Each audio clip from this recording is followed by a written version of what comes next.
the jungle, the mighty jungle, the lion sleeps tonight.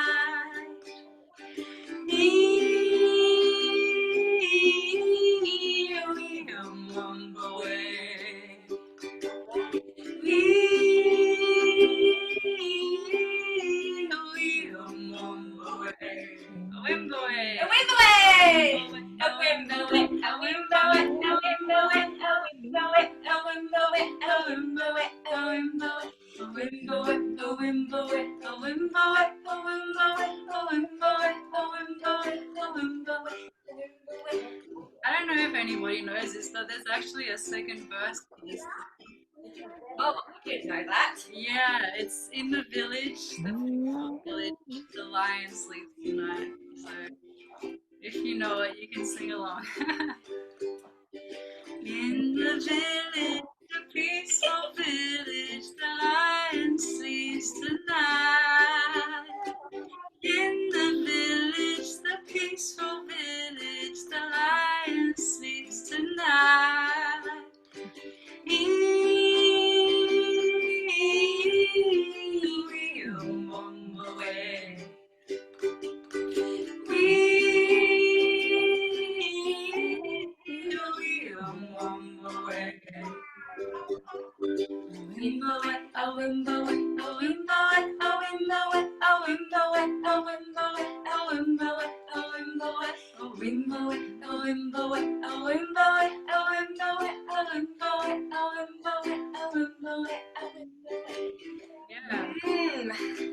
And did you know that was it there was the Lion King, the song was actually African song?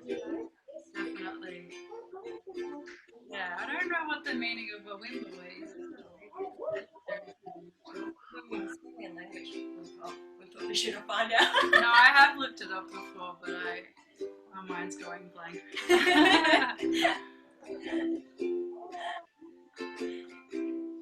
We're going to be doing some singing today, so hope you're ready to join us. And some actions. And actions as well. Not just swaying side to side. I mean, you can. not a bad way to start your Friday morning. Just ease into it. Yeah. Some morning stretches if you feel like it. Yeah. We need to stretch. Or sitting.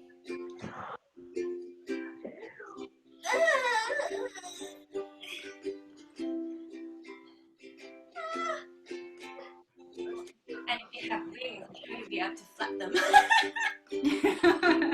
don't know. Or just like, elbow flappy. I don't know if everyone has wings like you do. And like some people can actually lick the elbow, but I can't. Maybe you need to lick it for me, Gabby. We didn't practice this, Jen. Oh, okay, alright. So we're just like warming up.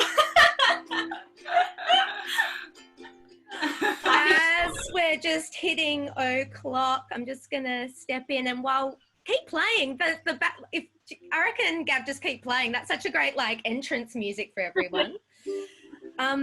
If you don't mind me talking over it. But while we're just all here, today we're going to have some special guests attend, and one of the useful functions of Zoom is going to be the pin button, so that you're able to pin different people. So if you choose somebody somewhere on the screen and you go to their box in gallery view and you click the triple dots button and then you click pin video, everyone can just have a go at this and wave at me if you can't. And that'll make that person's screen big, and then you can choose to change that. So you can do that throughout this. So you can pin Gab and Jen or myself, or maybe some children that attend later today to see their interactions. If everyone could pop in the chat screen the traditional land that they're on at the moment, the different countries around this beautiful place that we now call Australia.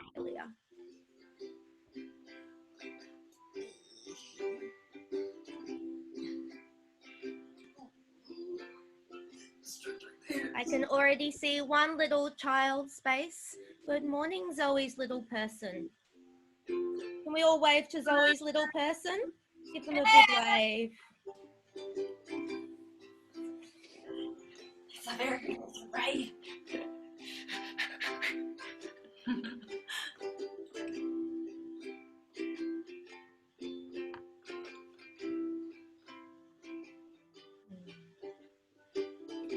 Great. Thanks to everyone who's writing down the traditional land that they are on at the moment.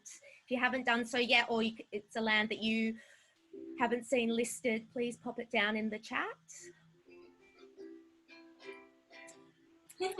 It's now 9 o'clock in WA, 11 o'clock on the other side of the country.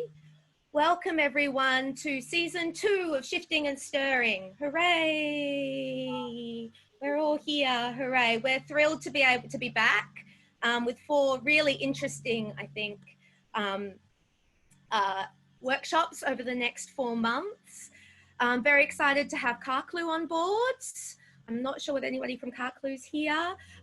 And QPAC as well is a secret new announcement that we haven't announced publicly, but we can now. So thank you both for coming on board as we try and reach our tendrils further and further into this big, vast space that we all live on. I'd like to pay my respects to the traditional owners of this land, the first storytellers, the first artists. I'm sitting on Wajak Noongar Budja. The word Budja is the Noongar word for land. I love that word. You might want to just say it to yourself, the word Budja. It feels grounding and in place. We also have people from the Paramank, the Yagal country, the Bangala, the Tongarong, the Wurundjeri, the Gadigal of the Eora nation, the Darug, the Yalukit Willam of the Bunmurong, Nipaluna, some amazing countries all from around this big wide place who are all going through very different experiences at the moment.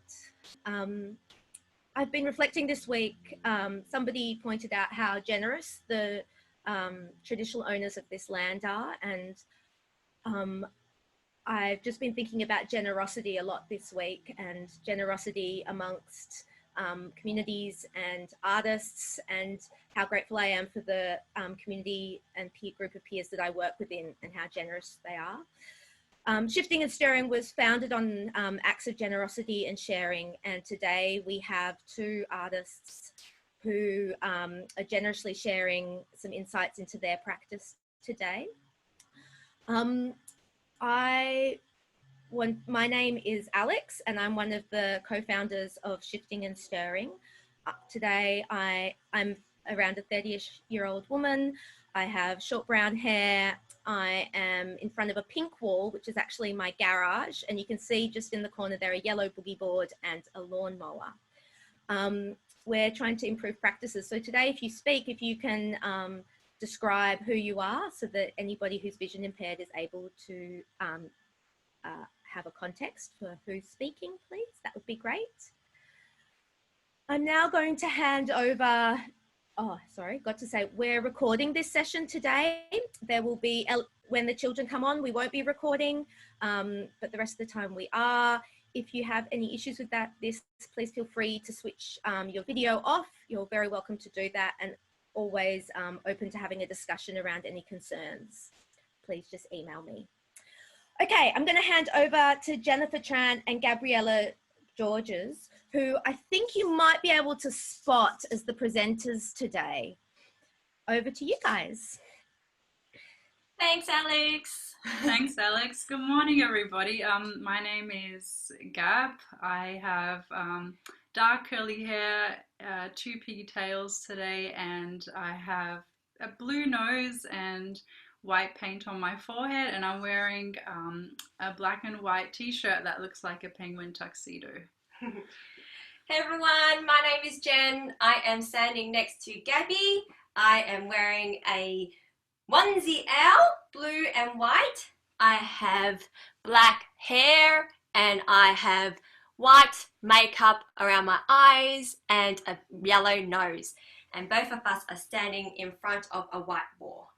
Oh, and I've got wings in my arms as well. So today we're going to be actually doing a little bit of a workshop, and we're going to start with an acknowledgement. So this part, well, it won't be recorded. This part won't be recorded, and we'll be letting the families in. And please join in, have your energy as well to join in the fun, singing songs and movement with us. Okay, so let's bring in the families.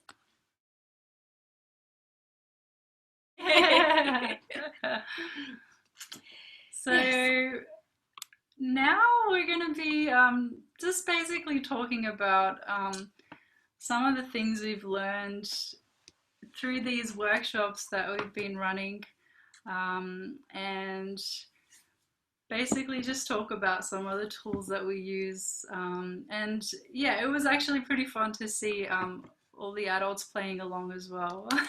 Yes, thank you for your energy. Yeah, it was a lot of fun.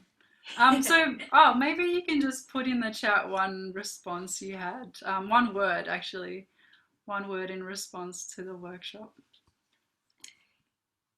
Yeah. And thanks, Jeannie, for putting all the lyrics as well. Yeah.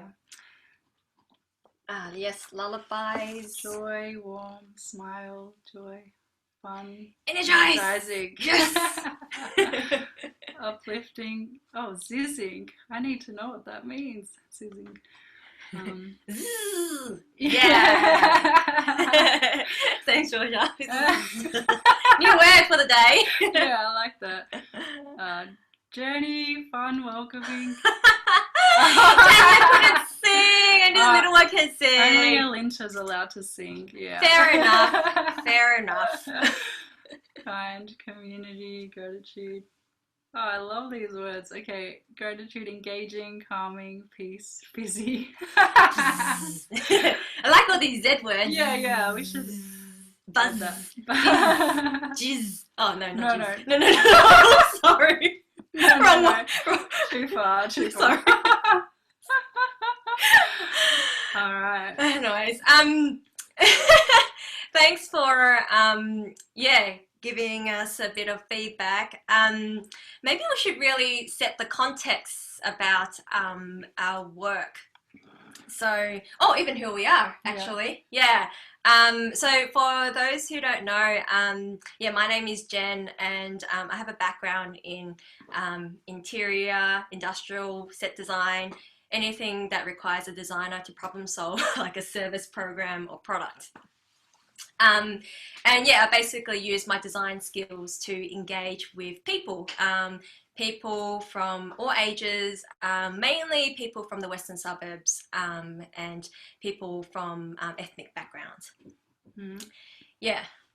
My name is Gab, or Gabby, and so my background's in music and writing, poetry and songs, and also recently more community development. And I've always just loved working with people of different ages, backgrounds and abilities, and just kind of finding new ways to collaborate and to work with them. And this, working with children so young has been really fun and exciting, and a new kind of realm since last year.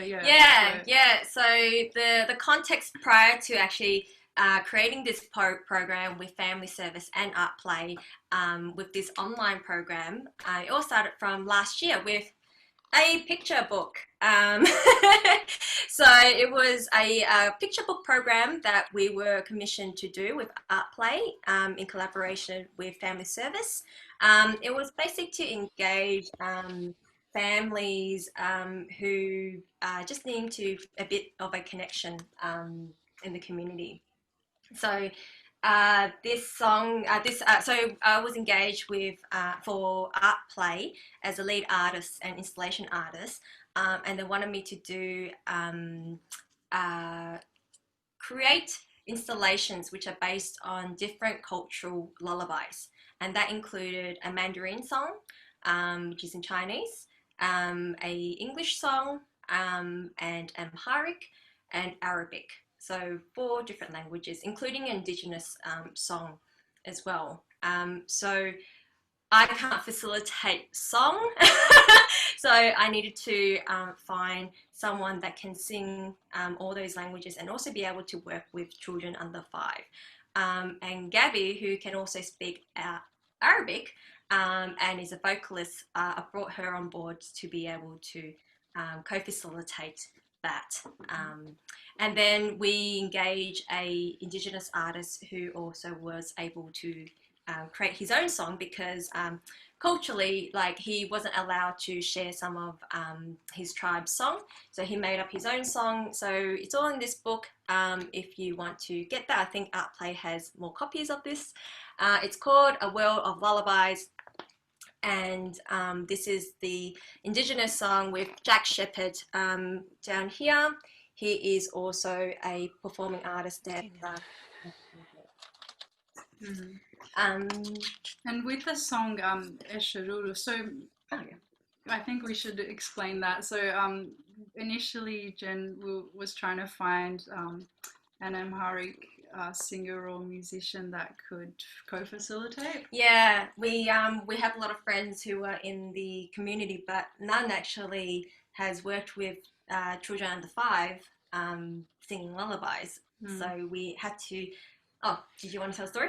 Yeah, so basically we worked with family services who engaged families that come to their play groups, and they spoke different languages, and some of the families spoke Amharic, so we had to, well, we asked for basically the sort of support and permission to sing the song that they suggested. They kind of, so there were community members who put forward the song, but they, I guess, couldn't facilitate the session, but I kind of worked with them during the session to just make sure I was pronouncing everything properly, and I had to, we asked their permission to be able to sing the song for the session, and so that's where that song came about. But it was really beautiful because some of the children actually started falling asleep during the session. They actually did, and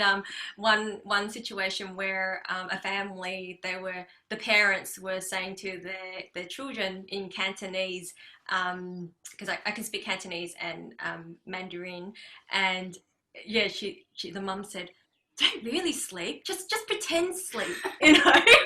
And so, like, that lullaby actually works, which is really good to know. And there's these things that, like, family say and respond in language that they might not necessarily give feedback directly to English-speaking people. And that us being able to hear another language, we can pick it up indirectly. Yeah, and I know some people were asking for the link. There are a few versions of that song, so I can try and find the link to Eshururu and send it through. And so basically, like, just going off what we spoke about, we wanted to ask everybody to reflect on their own connection to music, either as children or as parents. So whether there were certain songs that you grew up with as small children, or if as a parent there were certain lullabies that you sang to your children. We're just asking you to reflect, and maybe if you would like to share 1 or 2 lullabies or songs that you can put in chat, so that we can, that would be awesome. So then we can create a playlist, because one thing that we did when in the live version last year, Gabby created a whole playlist as families entered the space, and for each week themed Chinese, or each week themed Arabic, or Amharic, we themed those songs according to each week's workshop and each week's lullaby. And so one family was it the Amharic? Yeah, the Amharic lullaby came in, and the music that was playing in the background was their music, and like the child was like, "Oh, they're playing our music, and start doing like their own kind of dance, traditional dance, the shoulder moving. Yeah. And also in during these workshops, we have like a cross of a few generations in our workshop, particularly last year. The grandparents would actually bring the kids into ArtPlay. And because they spoke mainly in Chinese, I had to communicate with them in that language. And also when the music played in the background, they're like, oh, they could sing along while they were crafting an activity. So there's that personal connection indirectly through music and sound. Yeah. So maybe we'll just, I guess, give another 30 seconds or something for people to just add a song if they haven't already. We'll just give you a minute. Yeah, it took a while to actually, think about. You had to ask your sister what your childhood song was. Yeah, I had to ask my older sister what lullabies existed or were sung to me, because she's a lot older than me, so I had to go back into my family history. Yeah, my one was Lang Lahu, which was pretty common. Like Cantonese speaking people and also Mandarin speaking people would sing it. I love that. My mum would sing 1970s commercials in a lullaby voice to me. That is awesome. Hey, whatever works. I think you can probably transform most songs into lullabies if you sing them in a lullaby way. Yeah, I'm gonna start singing like I'm an airplane jelly for my kids, those like jingles. Oh no! Oh, I'm losing like Christmas carols. Yeah. Oh, Christmas carols are a good one.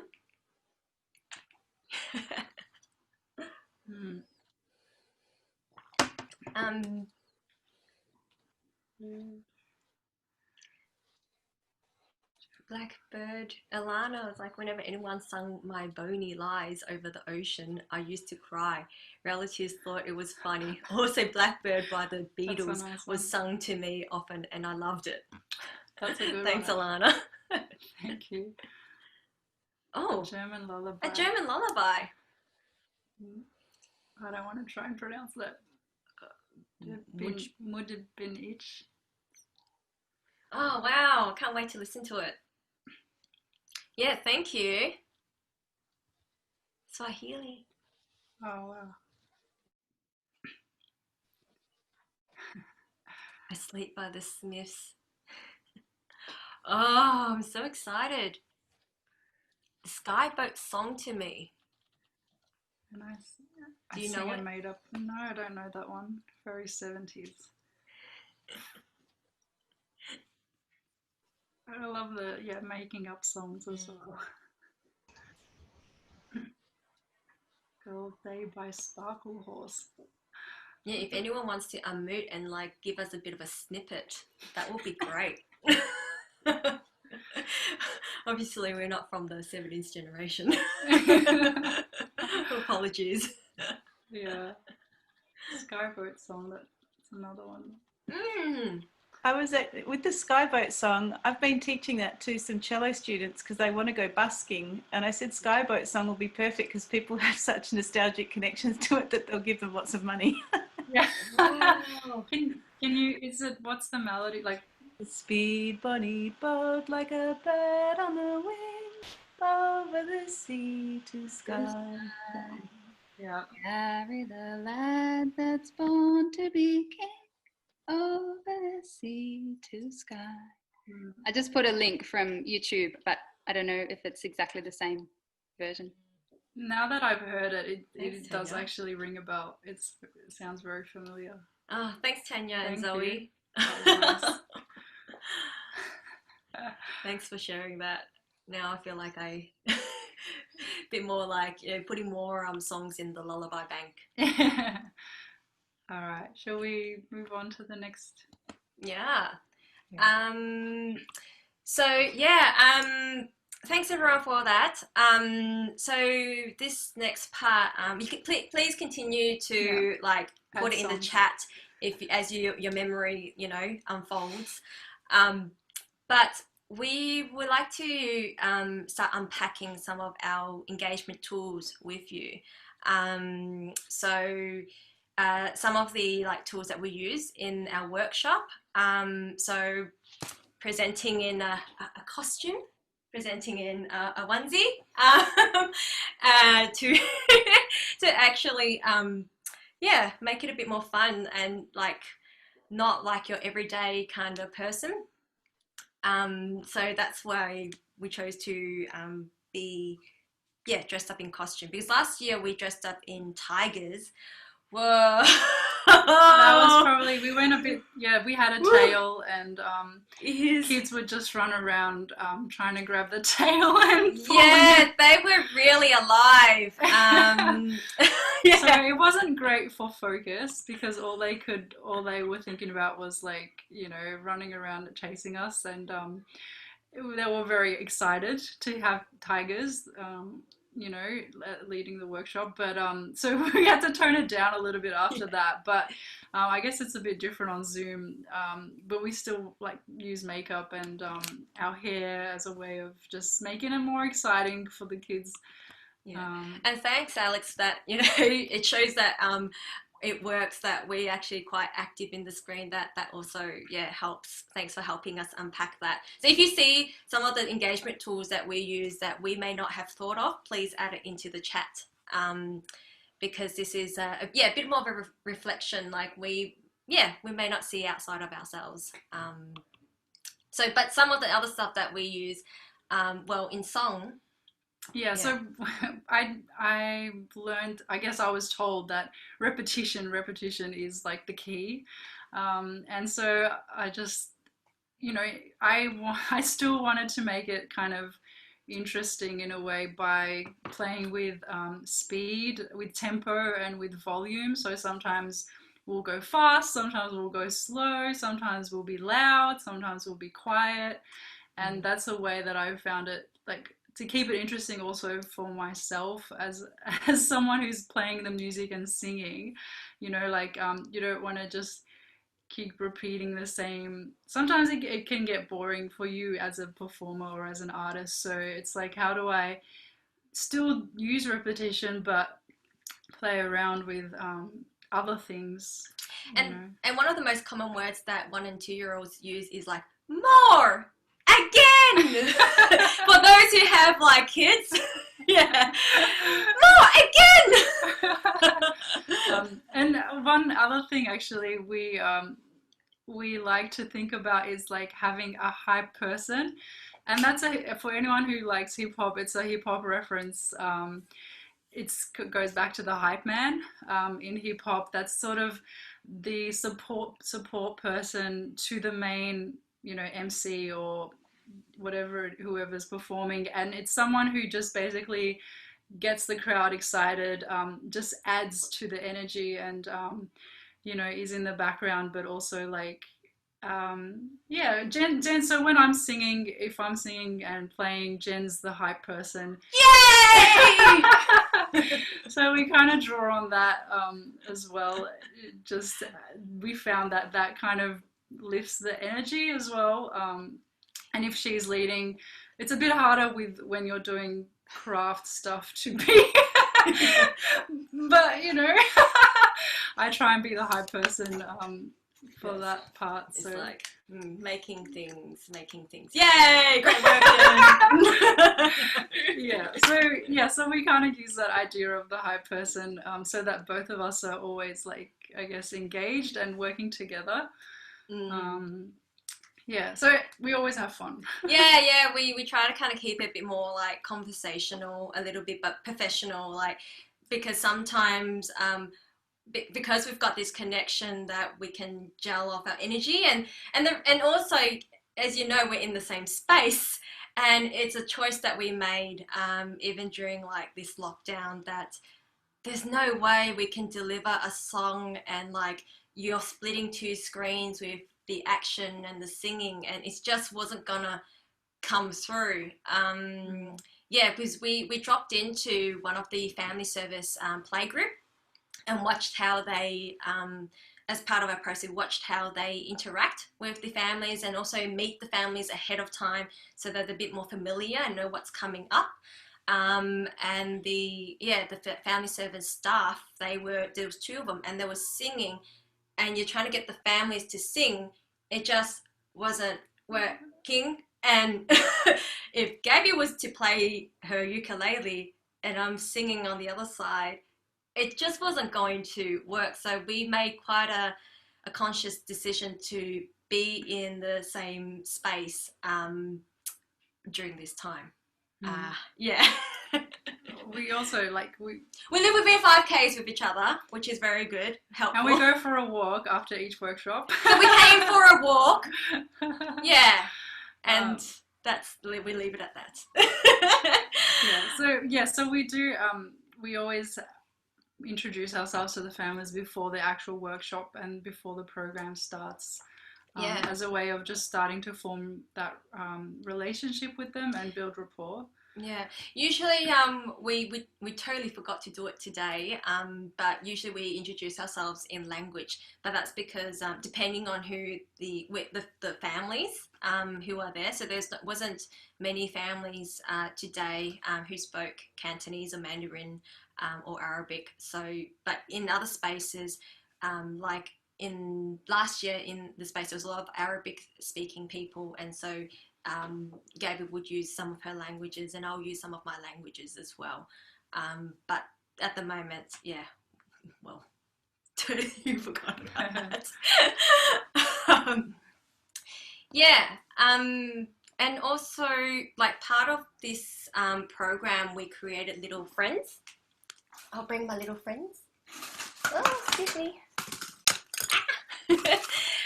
So we made little, the hair's a bit off at the moment. Excuse this friend, needs a bit of a haircut. But yeah, made we did a craft activity. Oh, upside down. So because the theme for this year's children's book was called Making Friends, so children being able to actively choose who to be friends with. So we use that as a theme to create more of a digital program, which kind of formulates into an online online workshop, which Family Service will put up during Children's Book Week happening in October, very soon. So as part of the workshop, we had 4 weeks with these families. The first week was just singing and songs, just trying to build that connection and rapport. And then the second week was crafting. So we made because the time that initially we were meant to create little art packs to send to families using paper, anything like that, just so that they can have their own interpretation of their friends. However, during that time, the restrictions changed, and instead of buying new materials, because that was what Family Service were thinking about, buying pre-packed stuff and with pom-poms and glitter and all that stuff. I'm like, some families may not be able to go out and purchase that. It might have taken more time. So I just said, no, let's just use whatever we have at home. And so collected a lot of toilet rolls, skewers, which is a bit more of a cultural reference. A lot of Chinese families use skewers, or there was adaptation of pencil and all that stuff. And all these materials, all the floppy ones, they're actually made out of catalogs. So that's from Big W, the Toya sale. So using what they have around the home, and it was very effective because when there's one situation where we made fishes, and then one family was one child was playing with it. Oh, yep, and then ripped it. That's all right. You can just make it again. So it was pretty adaptive. So you can make this at home. Yeah, just drawing out a picture of a shape of a fish and 2 skewers, stick them together and just move.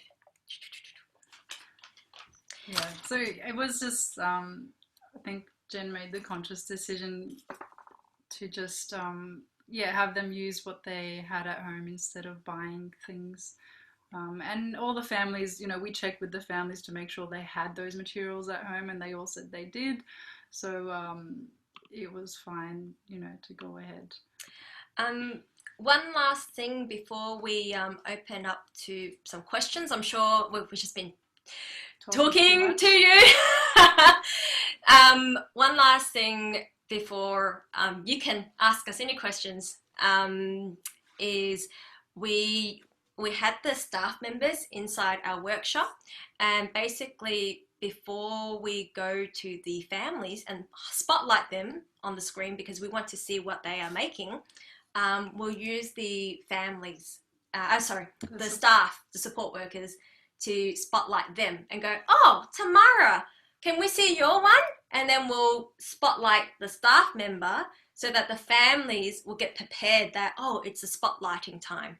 And the reason, and we noticed this when we, because the first time when we did spotlight a family, you can see the family go, oh, like the child was like, wee! And then the parents like, oh, where is the button? So that was what we learned like quite quickly. Like they needed some pre-warning, like a warning before, not a warning, but like a sign that it was coming. Because the children were fine, but sometimes the parents, got nervous, or there's like nappies in the background, or like something that laundry in the background. I don't want to see. Maybe let's angle this a bit better. And and then if they obviously like before the workshops, if they said that they didn't want to be on camera, then we wouldn't spotlight them, obviously. But yeah, it was actually when we did spotlight them, the children would be really excited that, oh, they were the main thing on the screen, and they would start to kind of play with the camera, and that got them that made them feel, I think, special in a way. They're on TV, they're on screen, they're on screen. Yeah, so that was the tool that we used. So I think now we've talked quite a lot, and we'd love to hear, hear any questions, or if you had anything to add. How many in each session? Okay. Yeah, so usually in playgroups there were maybe up to less than 5 people in a playgroup, but then for this program the family service staff were really active in pulling all the different family playgroups together, and we had 16 families. 16 families at the one session, at each session. Each session, and those sessions were recorded, and for families who may not have been able to make it to our workshop, and they can still see the link and do the activity along with us. So they had to get consent from the families to be able to record, or if they didn't want to be in the videos, we did some editing afterwards as well, if there was a family that hadn't given consent to be there. So but then the videos were still there for other families that wanted to kind of be part of the fun and follow along. So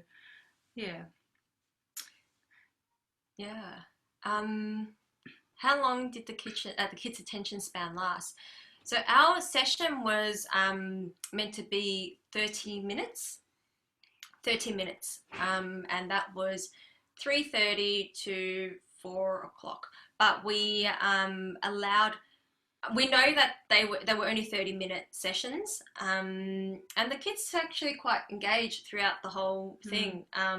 So with the activities that they did, making it was quite a nice process, spending time to make it, and we did 2 activities in the one session, then playing and singing, and that was 30 minutes goes so quickly.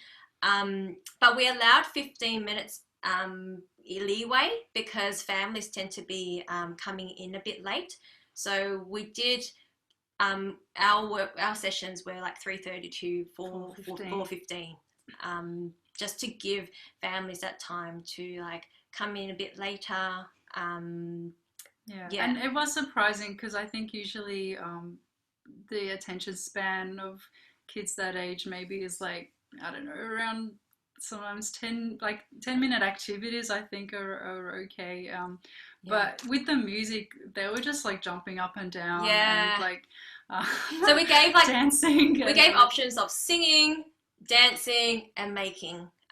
So I guess you can choose which one you want to engage with. And I think most of the workshops we incorporated. There was always music in each Always one. music. We'd start off with music and end with music. And so I think that children naturally were very responsive to that. So yeah. each session, yep, we've answered that one. And this recording, will be recorded. Thanks, Alex. So why do you think the families attend? Oh, well, it was, firstly, we built up a relationship with them from last year, actually. Some of them, yeah. Some of them. So some of them attended last year, so they recognize us and they remember what we were doing, so they were keen. But also I think, the parents are stuck at home with their children and they were just really wanting something for them to do, and like they were there as well with the children, but they saw it as an opportunity, for them and their children to actually do something fun while they were at home. Yeah, I also think maybe it's to do with how we look. We look like them. Because there is not many.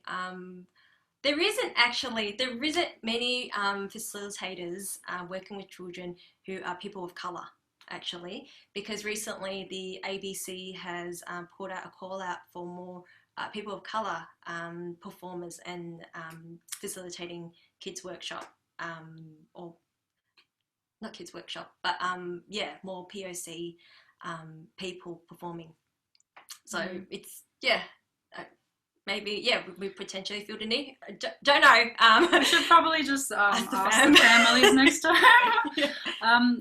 So when we spotlighted a family, this is one thing we were meant to talk about. Actually, we played around with muting and unmuting. So when we were sort of giving, I guess, if there were instructions for making, or if I was singing a song, usually we would have everyone muted, but then there would always be opportunities for them to interact and to engage. Like for the song that I wrote, like we say hello, I wanted to hear people saying hello, so we would unmute people, and so when we spotlighted, usually we would unmute.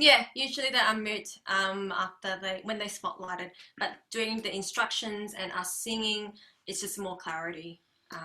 Because sometimes when you were talking, if people were unmuted, there'd be background noise, so it was just clearer for everybody to be muted. But then we would always make room for them to actually respond and to engage in the session. It's family service who follow up to the families, because they are our connecting. We don't have direct contact with the families, so it's through family service, just to keep the privacy of the families. And then they do I think they do surveys. They do ask for feedback afterwards. And I think they were going to, so we finished the last 4-week program was finished at the end of August. Not long ago. So they were going to, they were asking for feedback from families.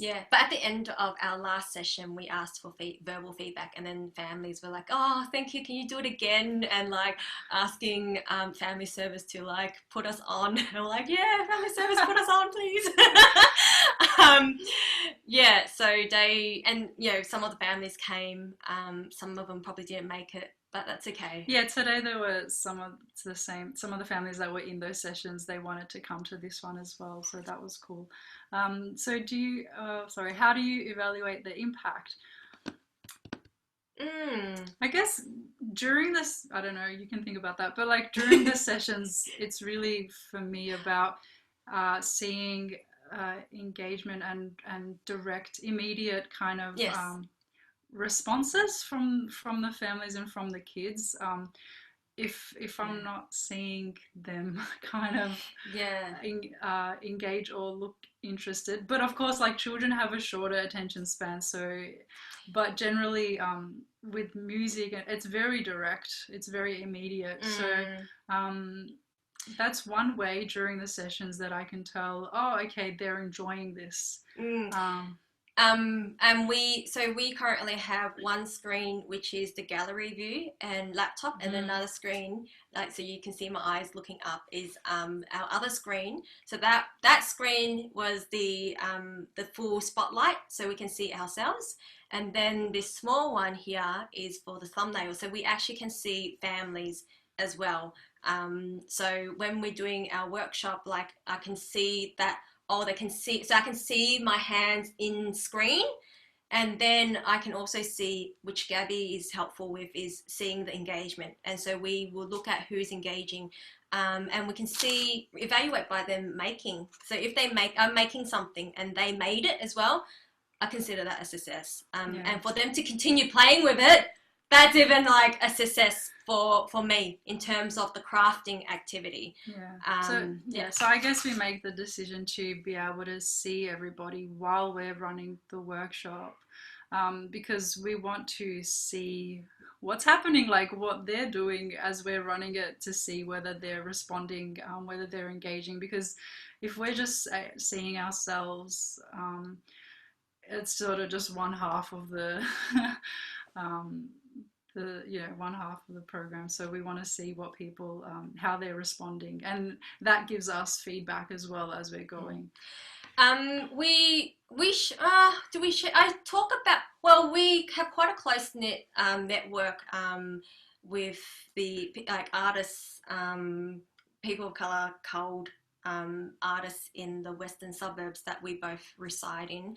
And not many of them work with children this age. Not many work with children. I have been sharing some of my tools working online with some of my friends who are working in the space. But this is probably the first time that we're actually sharing some of, unpacking literally some of those specific tools that usually just happens behind screen and just us reflecting with each other. Yeah, it did take a bit of time to really drill down to like actually what we're doing and how we're doing it, because we hadn't had to think of that, you know. We've just sort of been learning as we're going, and also just adapting and getting better as we do it. But then now it's really it was interesting to sort of sit back and go, oh yeah, we're doing that and we're doing that, and this is how we're doing it. So we're responding to Simon's question of do you share your practice with other artists? Do you feel connected to a network of similar artists? At the moment, for me personally, not really. I don't know many other artists working with children or doing this sort of work, so not at the moment. Asil is like, well, it's starting to work with kids with her own community, and in terms of attendance, there is different numbers. I mean, this was the attendance for last year, all the kids involved, so there's 32 kids who went to the space, and that was an hour and a half. An hour and a half at the site, at the venue at ArtPlay, versus 30 minutes online, 16 people. I don't know how to compare that, actually. And and I think there's online can be more accessible for some and then more inaccessible for others. Yeah, because actually it's the grandparents who physically take the children to ArtPlay. But grandparents don't have the skill set of digital, like online Zoom gallery view, spotlight, leave. That might be a bit more complicated. Or not, some I guess wouldn't be tech savvy, but then it depends on the family as well. it's 12 o'clock. So we can keep chatting during our break. We just thought we'll give you or a 10-minute break in this at 12 o'clock now. Yeah, we'll keep responding to questions in chat. But we had a little activity for you to do before you come back, which is, Jen, do you want to explain? Which is which is like scan your house and see if you can find anything to add to costume change, to change yourself up, props or makeup. Yes, let's do it. Let's oh sorry. Yes, let's get dressed up for just to shift our attitude for our next segment. So yeah, costume change. If you want to put on a little bit of makeup, you can. Do your hair, change your hair, whatever you want to do. Just come back looking kind of different. Hot. Yeah. It's Friday. It's Friday. Let's end on a great note. Yeah. So hopefully, maybe I don't know if Jeannie has compiled some of your playlist music. So yeah, we've got a little playlist play as well. So yeah, we'll see you in 10. Doing tea break. And we'll be here.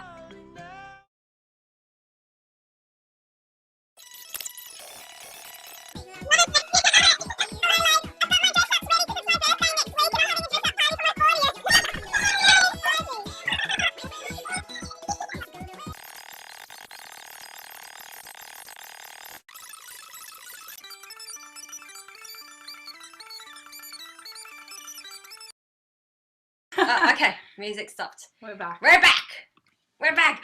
Oh my goodness, I'm loving all the costume change. Oh, yeah, it's amazing. Yes, look at Marindy's one. They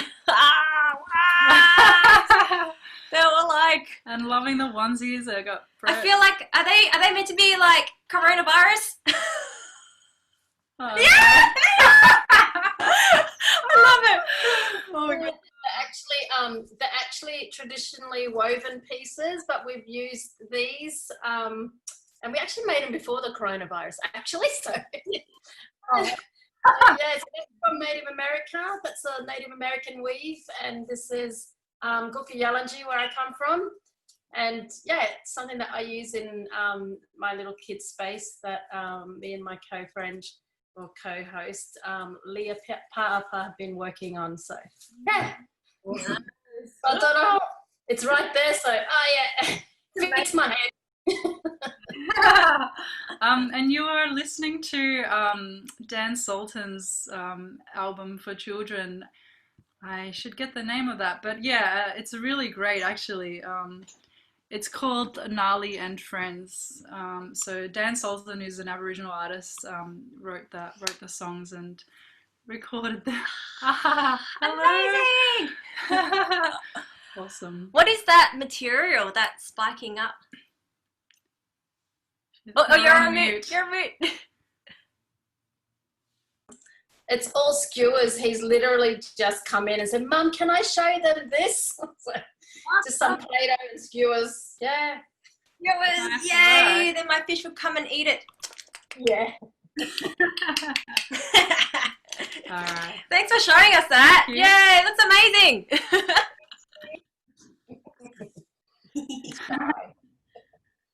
Cool. All right. So we are we're going to go into breakout rooms. But we want to have a conversation, basically, because we are people from like culturally and linguistically diverse background. We the spaces that we work in, because we work in community settings, that generally people from our own community who we are part of, families, extended families, areas that we worked in, we just have a tendency to work with for me, I tend to work with people from migrant backgrounds, refugee backgrounds, because of my family history. And so I want to share that, my culture, within my practice. I want to use my practice as a way to continue to connect and spend time with my families and extended families. And that's the job description that I've given myself.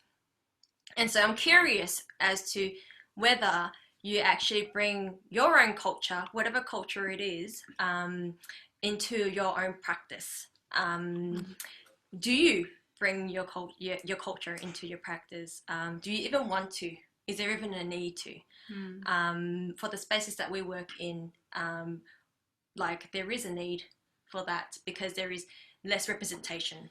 Yeah, and I see it as kind of giving permission to, when we allow ourselves to express our culture, then the families that we're working with are given permission in a way to express their cultures and speak in their language and participate in whatever way that they want to, but by using, we're kind of mirroring, so Jen might use her language to in the instructions, and I might use it here and there, like to say hello, or it sort of just them hearing that, and sometimes they ask, oh, what language are you speaking? And so it creates that curiosity, and also says to them, it's okay, like you can also express your culture like in whatever way that you want to. When we're working together. So the questions, the provocations, there's 2 questions that we'll put in the chat, and you'll have this conversation in your breakout rooms.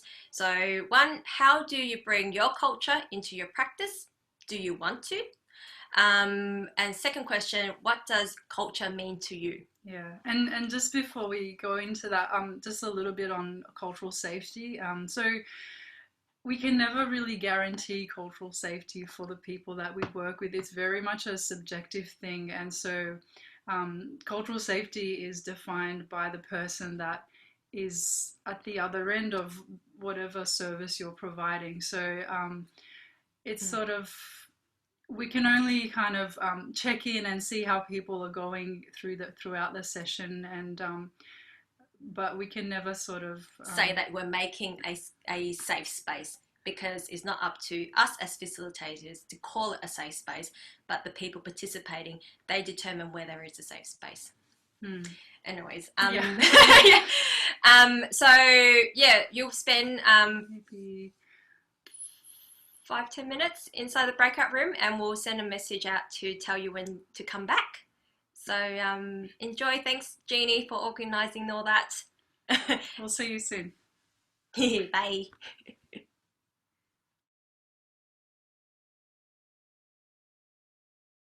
Maybe we can ask you a question. Do you bring your culture into your practice, or what do you think? Yeah, a little bit. So I'm from New Zealand, so I guess a lot. I guess interesting. I think sometimes culture about what's different for me than is different from everyone else, and I guess that's what's interesting, because people talk about, I don't know, it's probably a South Australian thing even, is it, Mr. Squiggle? People always going about Mr. Squiggle. I'm like, what the hell is Mr. Well, I know what Mr. Squiggle is now, but for a long time I'm like, what is Mr. Squiggle? What is this? What is this?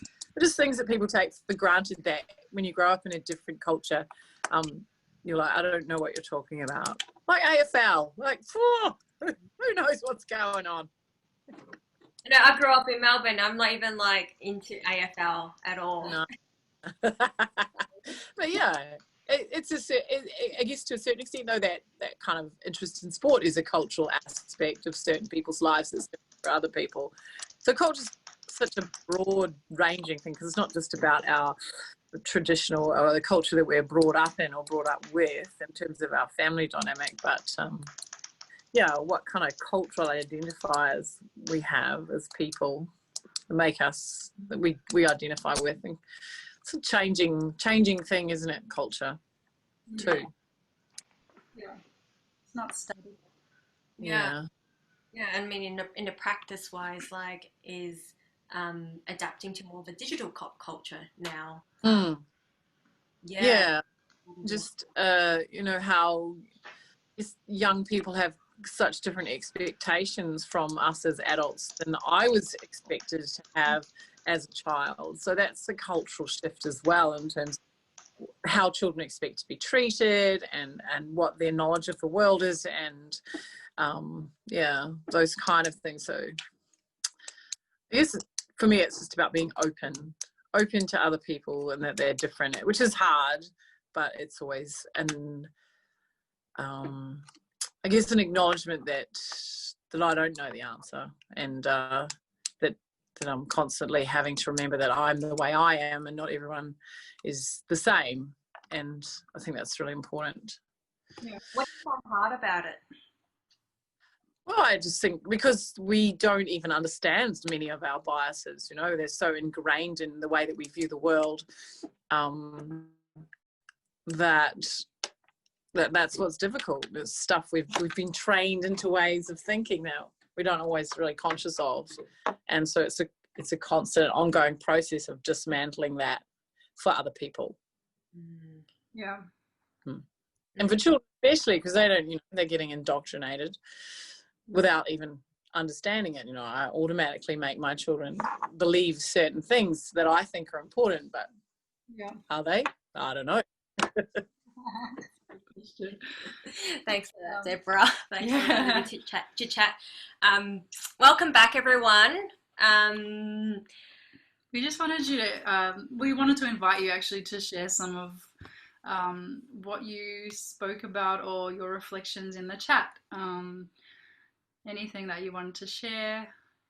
You can turn your mic on if you want, or you can write it in the comments.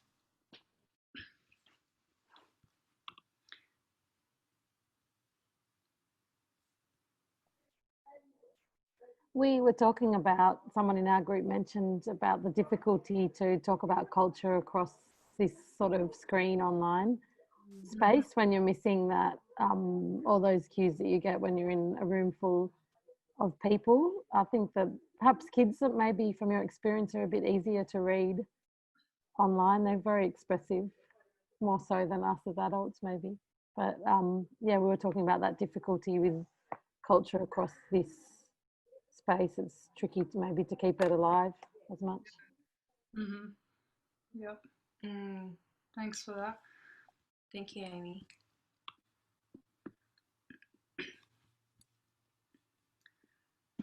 We were talking a little bit about what do you do when you don't want to bring your culture into a space if you're, you know, connected to a white culture that's got many, many problems, and the ways you can be trying to investigate how to not bring it in. Yeah. David, do you want to respond to that? Because you, like in some of the spaces that you've even talked about, like making a space safe even for people with a white culture.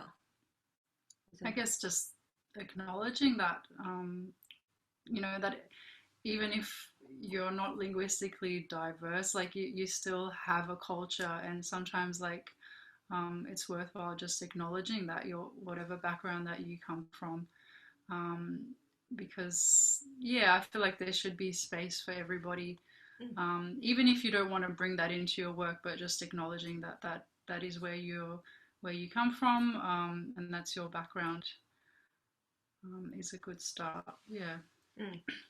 Thanks for sharing that, Zoe. Thank you.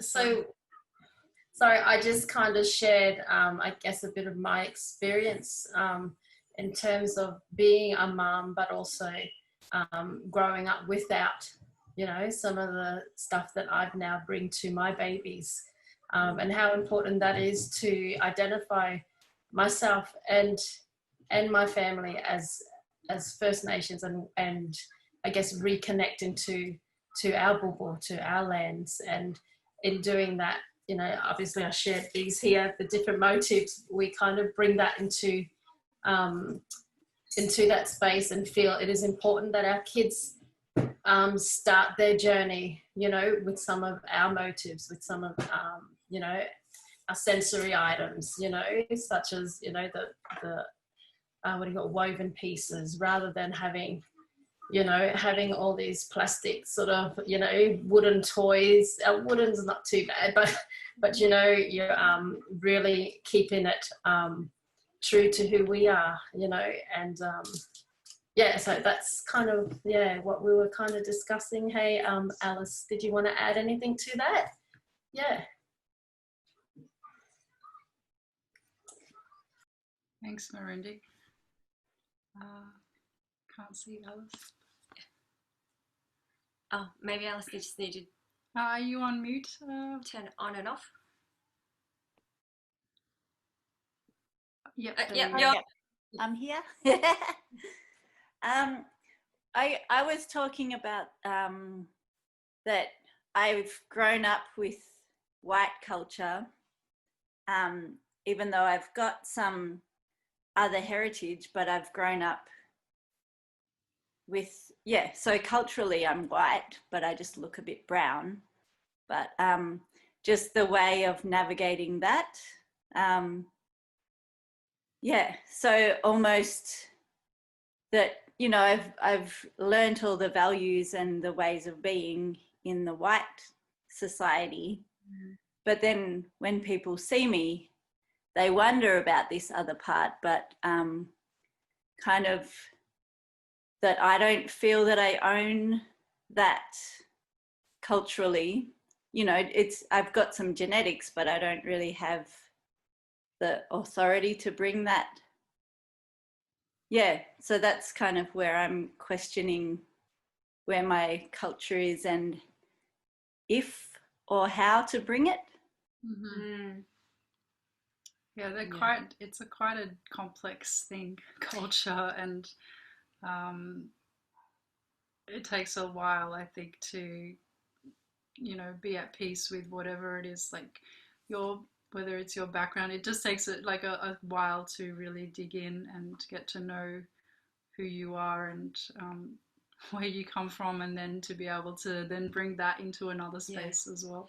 Yeah, I have like a family member who married to like a white guy, and like so the children are in an environment where it's mainly English speaking, and she also doesn't practice much of the culture, but she wants her child to go to Chinese school. And then like my niece, we call our niece, she says like, I don't want to go to China school. Like, you know, I want to speak Chinese. I'm like, I'm not Chinese, I'm Australian. Like, to actually verbally refute that. But that's because, like, we are so exposed to spaces where we're not celebrating our culture and how to expose that a bit more, especially in that mixed race relationship. And that's kind of the inquiry that I'm going into for future generations, where we are, some people call it first generation or some people call it second generation Australians, where we have embodied the westernized system, and like now are we going to share that like how do we bridge those two culture is like something that we continue to conversate about. So yeah, thank you for sharing that, because it's helpful in informing how to continue to nurture these spaces.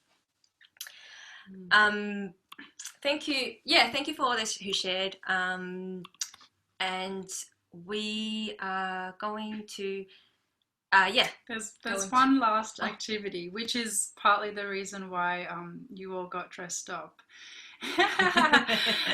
So we have a creative activity for you. So you're going to go back into the same breakout rooms, and you're going to write 2 lines to the melody of Langju Lahu, which is the same melody as Fredo Jaku, which is the same melody of that song. The melody of that song has just been like, you know, basically been adapted and interpreted for so many different cultures. But yeah, we have like a just basically a table for each group to just write 2 lines to the. So it's basically to the melody of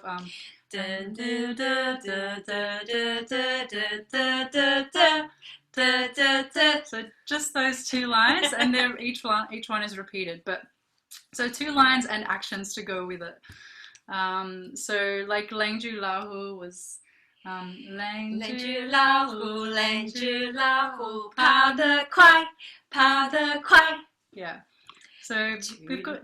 Sorry, I was going to translate. Two little tigers, run really fast, run really fast. Yeah. So just 2 lines and some actions, and then we might not have time for everyone to show back, but hopefully we can check out a few of the groups and see what they've come up with. So we thought having costumes would just make it so much better.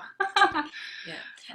And also using Google Drive. Hopefully you can work together. Yeah, so this goes back to kind of our the way that we planned our workshops was just basically working at the same time on the same live document, where we could sort of see each other editing and planning, and we'd talk about it and type as we were going on the same document. And that was we found it to be really efficient, actually. Instead of like writing our own notes and then going back and typing them up, we just ended up realizing that, oh, we could just do all of this at once and have the conversation and have all the notes there and combine them and be done. And that's our plan, you know? Yeah, and not being afraid to go, nah, Gabby, I don't like that sentence.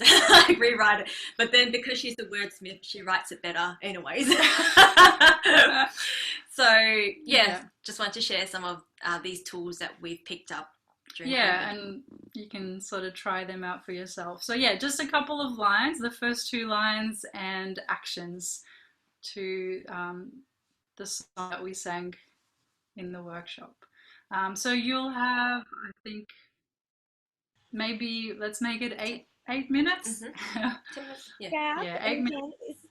Sorry, is there a theme to this? Kat's just asked, is there a theme or something that you want us to focus on? A theme. You can use animals if you want. Animals. If you want a theme, you can go with animals. Otherwise, you can just go for it or responsive to your costume. Oh yeah, that's a good one. Put my glasses on. Put my glasses on. I'm sure you could come up with something. It could be related to your costumes if you can work that in. Yeah. And then Gabby would pull it all together. In a way, yes. So yeah, is that enough information there? Okay. Great, cool. Thank you. Have fun.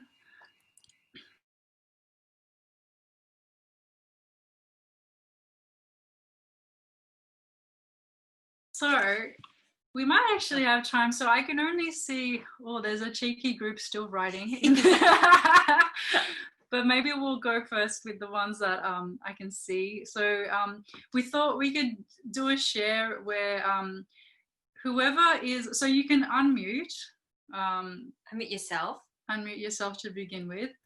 And then I'll call out I call out, like, for instance, group 4. And if you're not in group 4, then turn your cameras off so that all of the people in group 4 can be sort of easy to see, basically. So we're all going to start off with having our cameras off, our videos off. Mm-hmm. Yeah. Everyone's video is off. Except group 4. And then Gabby's going to call out the group, and you will so also please unmute yourself so that your mic's ready. I see everyone's mic is mute, but if you can have your mic unmute. Yeah. And I'll just pull up the numbers. I'll just turn our one off. Okay. Yeah. Everyone is. So we'll start with group 4.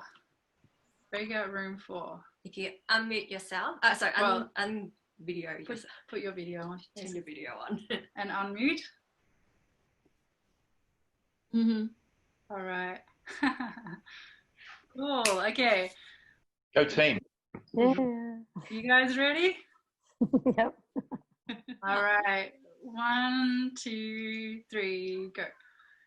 We bear zebra. We bear zebra, paint away, paint away. We are all artists. You are too. You. Awesome. Thank you. We Yeah, we can use reactions for this one. All right, and okay, breakout room group 5. Whoa, Oh, that's us. Yeah, so there's we got Ashley, Georgia. Was it just you two, or was there someone? Deborah. Deborah. Okay. Deborah. All right. Right. Okay. 1, 2, 3, 4. Cheeky possum, cheeky possum, run, run, run, Run. eating a giant banana. Eat a big banana. Yum, yum, yum, yum. Yum, yum, yum, yum. Oh dear. We chose to be in the same room. Yeah. Oh, that's awesome. Thank Okay. you. Thank you. Breakout room group 7. Oh, like Okay. Oh, Oh, I can't see you We're on. at the same time. okay. All right. Oh, there we go. 1, 2, 3, 4. hats and glasses, hats and glasses. Can you see? Can you see? I can see Cara. I can see Cat. We're all here. Yes, We're we're all all here. Love it. Nice. Thank you. Thank you. All right. I think- Karen Cat. yeah. Okay. Breakout room group 9. I think it's just going to be me on video, but Nick, you'll be singing with me. Yeah, I'll be singing. Great. Yeah, it doesn't work. Sorry. All right. Cool. All right. Ready? 1, 2, 3, 4. Right. Riding the chauffeur, riding the chauffeur.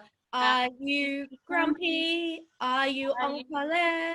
Please don't kick me off. Please don't kick me off, because I will cry. Because I will cry.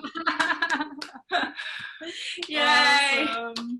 Thank you. So this is a story about Anik.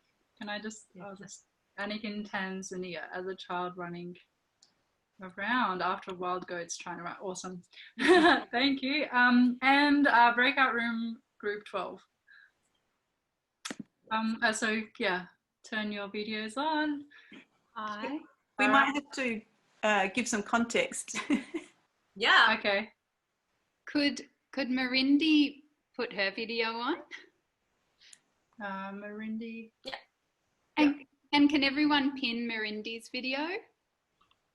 We were inspired by your space, Marindi. Okay, yeah. Got it. I see. Okay, you guys ready? Oh, and Marindi, unmute yourself. Could you unmute yourself? Great. Okay, we'll try to 1. Yeah. Okay. 1, 2, 3, 4. In the corner In the corner is a pen and some lights. I I wonder wonder what what they're they're saying.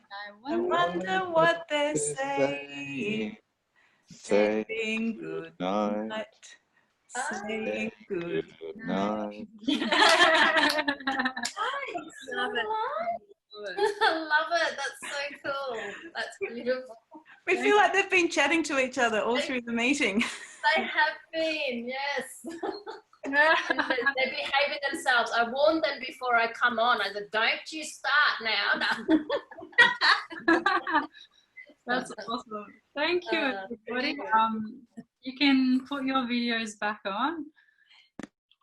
I kind of enjoyed the lagging and the people still trying to keep in time by going slower, and then it was pretty amusing. Oh, well, is there anyone that we missed? Yes. Yeah, I feel like there must be. We didn't go. Oh, yeah. I think we're number 3. Were we number 3, Steph? And Luca? Yeah. Yeah. Oh, okay. Let's sorry. Oh, sorry, I didn't see you. I didn't see you in the. That's Scrolled up. Okay. All right. Let's all have our videos turned off again. Apologies.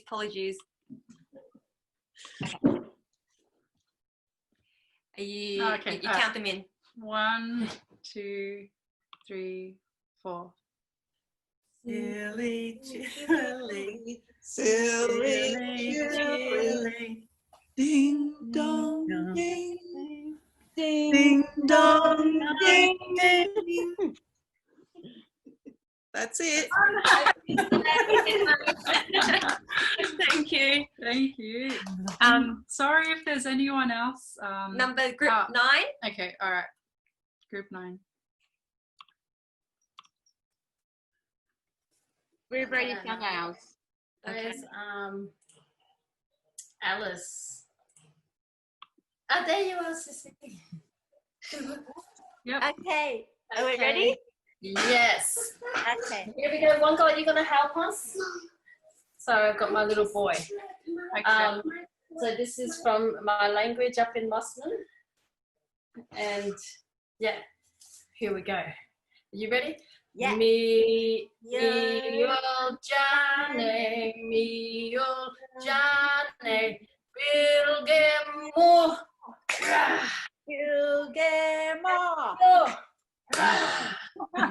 Where we got up to. Thank you. Love that. I'm so glad we didn't miss any. And Jackie's as well. We missed Jackie. Okay. All right. Well, I guess maybe Jackie's can be the last group. Yeah. I think Sorry. that's it, Yeah, because I think we'll run out of time. So Jackie's group. So yeah, you can come on. And you ready? Yep.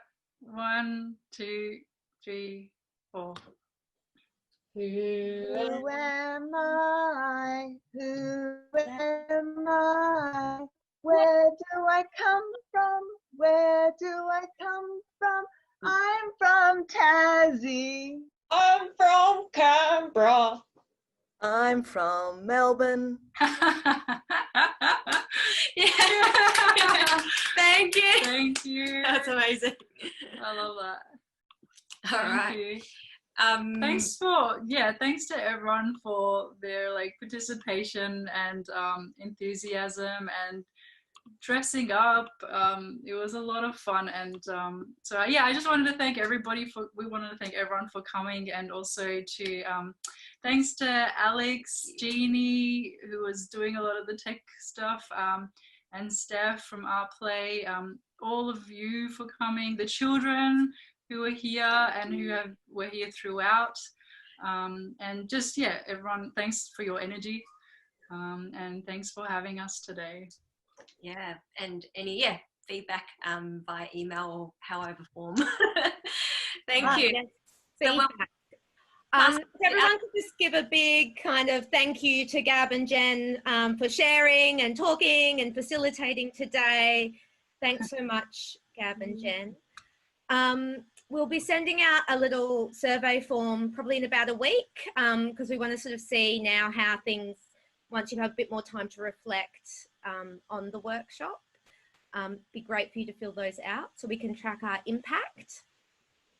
The next Shifting and Stirring is on Monday, the 12th of October at 4 p.m. Australian Eastern Daylight Saving Time. Daylight Saving's coming, people. 1 p.m. In WA. We have the artist Sarah Hubolt, who's an artist who is vision impaired and has an amazing history and practice that I'm sure we will all enjoy and learn a lot from. We're now going to say goodbye. We're going to let you guys go back into your breakout groups to say goodbye to those people, have a bit of a chat or a debrief if you want to, and you'll be able to leave from there. So this is the big goodbye. Bye everyone. We'll see you next time.